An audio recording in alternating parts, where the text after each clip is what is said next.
¿Cómo están mis hermanos en Cristo?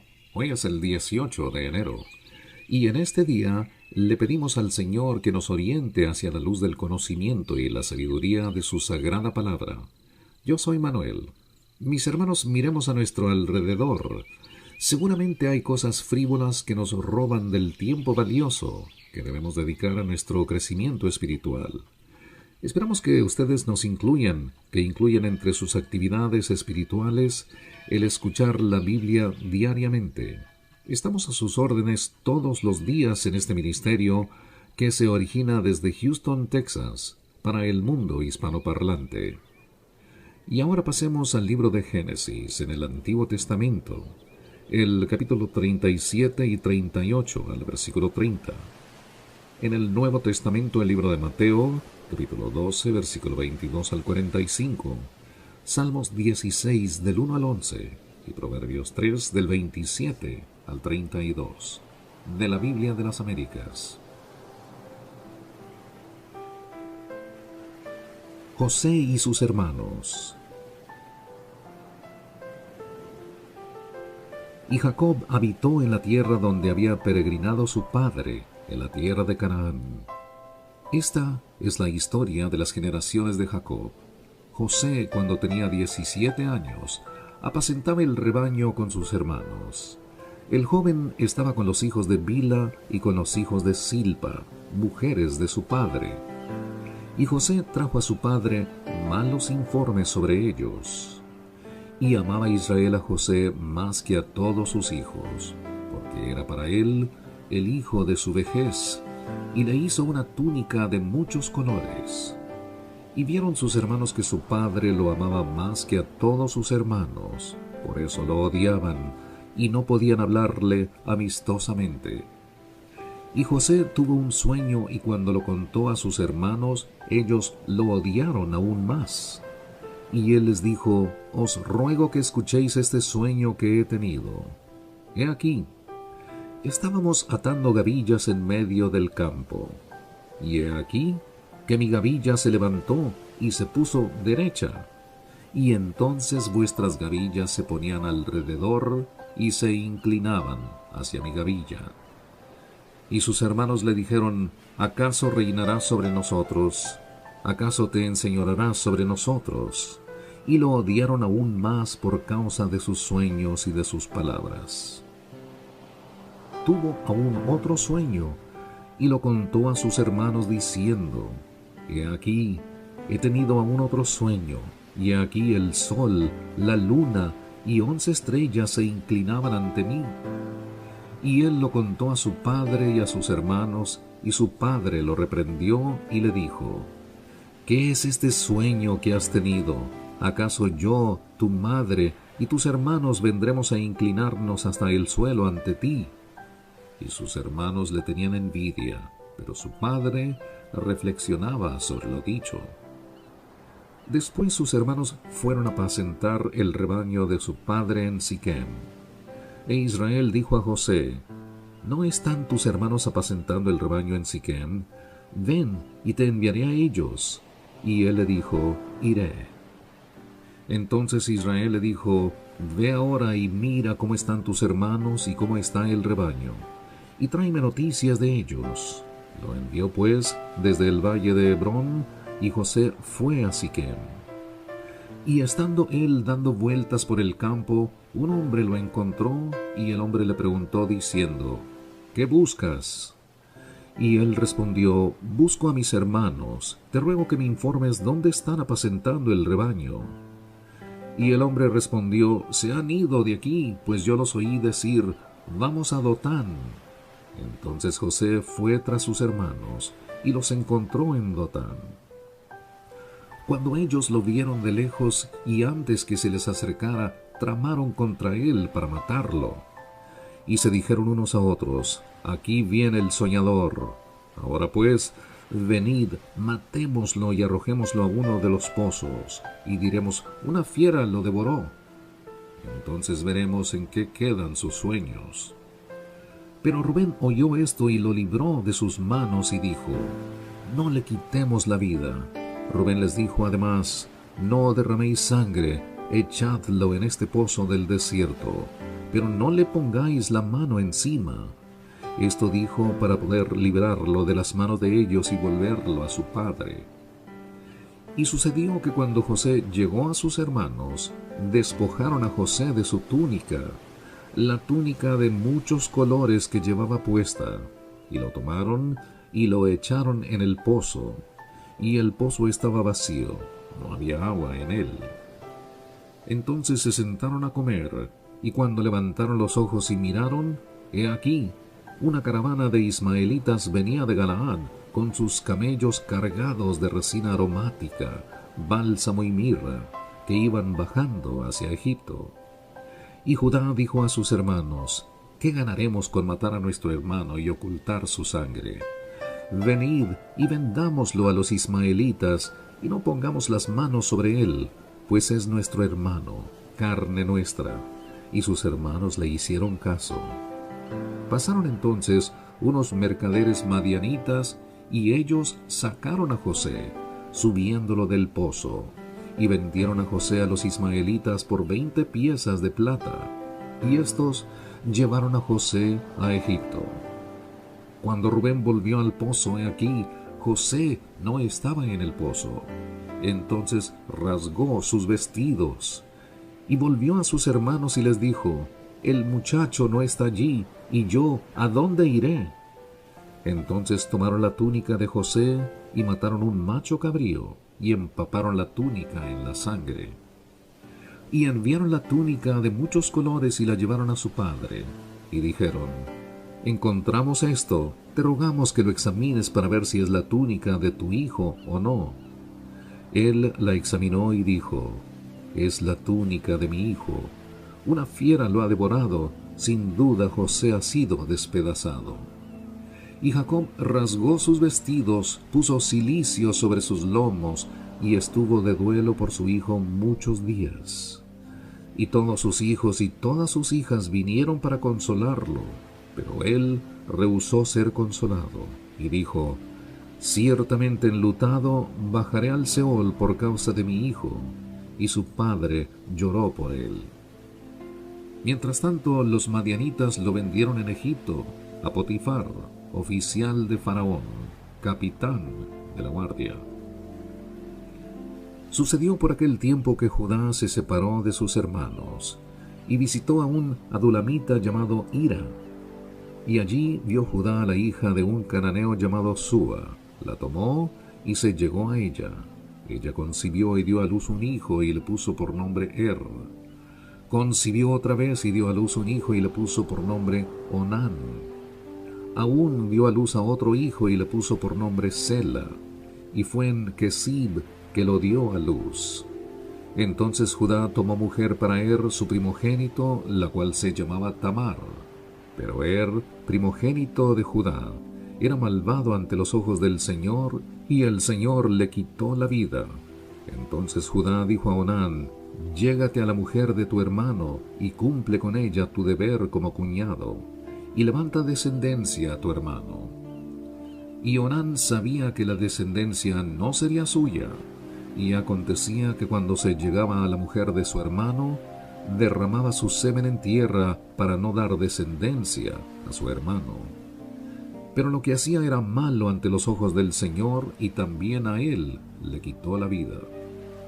Entonces Judá dijo a su nuera Tamar: quédate viuda en casa de tu padre hasta que crezca mi hijo Sela, pues pensaba: temo que él muera también como sus hermanos. Así que Tamar se fue y se quedó en casa de su padre. Pasaron muchos días y murió la hija de Súa, mujer de Judá. Y pasado el duelo, Judá subió a los trasquiladores de sus ovejas en Timnat, él y su amigo Hira, adulamita. Y se lo hicieron saber a Tamar, diciéndole: he aquí, tu suegro sube a Timnat a trasquilar sus ovejas. Entonces ella se quitó sus ropas de viuda y se cubrió con un velo, se envolvió bien y se sentó a la entrada de Enaim, que está en el camino de Timnat, porque veía que Sela había crecido, y ella aún no le había sido dada por mujer. Cuando la vio Judá, pensó que era una ramera, pues se había cubierto el rostro. y se desvió hacia ella junto al camino y le dijo: Vamos, déjame estar contigo, pues no sabía que era su nuera. Y ella dijo: ¿Qué me darás por estar conmigo? Él respondió: Yo te enviaré un cabrito de las cabras del rebaño. Y ella dijo: ¿Me darás una prenda hasta que lo envíes? Y él respondió: ¿Qué prenda tengo que darte? Y ella dijo: Tu sello, tu cordón y el báculo que tienes en la mano. Y él se los dio y se llegó a ella, y ella concibió de él. Entonces ella se levantó y se fue, se quitó el velo y se puso sus ropas de viuda. Cuando Judá envió el cabrito por medio de su amigo el adulamita para recobrar la prenda de mano de la mujer, no la halló. Y preguntó a los hombres del lugar diciendo: ¿Dónde está la ramera que estaba en Enaim junto al camino? Y ellos dijeron: Aquí no ha habido ninguna ramera. Y él volvió donde Judá y le dijo: No la encontré. Y además, los hombres del lugar dijeron: Aquí no ha habido ninguna ramera. Entonces Judá dijo: Que se quede con las prendas para que no seamos causa de burla. Ya ves que te envié este cabrito y tú no la has encontrado. Y sucedió que como a los 3 meses informaron a Judá diciendo: Tu nuera Tamar ha fornicado, y he aquí ha quedado encinta a causa de las fornicaciones. Entonces Judá dijo: Sacadla y que sea quemada.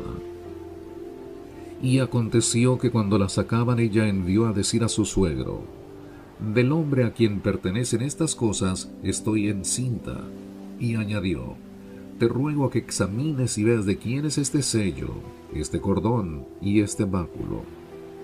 Judá los reconoció y dijo: Ella es más justa que yo, por cuanto yo no la di por mujer a mi hijo Sela. Y no volvió a tener más relaciones con ella. Y sucedió que al tiempo de dar a luz, he aquí, había mellizos en su seno. Aconteció además que mientras daba a luz, uno de ellos sacó su mano, y la partera la tomó y le ató un hilo escarlata a la mano, diciendo: Este salió primero. Pero he aquí, sucedió que cuando él retiró su mano, su hermano salió. Entonces ella dijo: ¿Qué brecha te has abierto? Por eso le pusieron por nombre Fares. Después salió su hermano que tenía el hilo escarlata en la mano, y le pusieron por nombre Sara.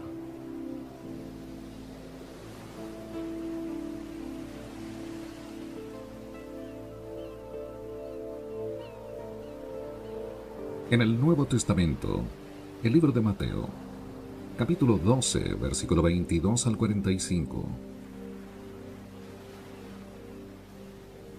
Jesús y Beelzebú. Entonces le trajeron un endemoniado ciego y mudo, y lo sanó, de manera que el mudo hablaba y veía. Y todas las multitudes estaban asombradas, y decían: ¿Acaso no es este el hijo de David? Pero cuando los fariseos lo oyeron, dijeron: Este no expulsa los demonios, sino por Beelzebú, el príncipe de los demonios.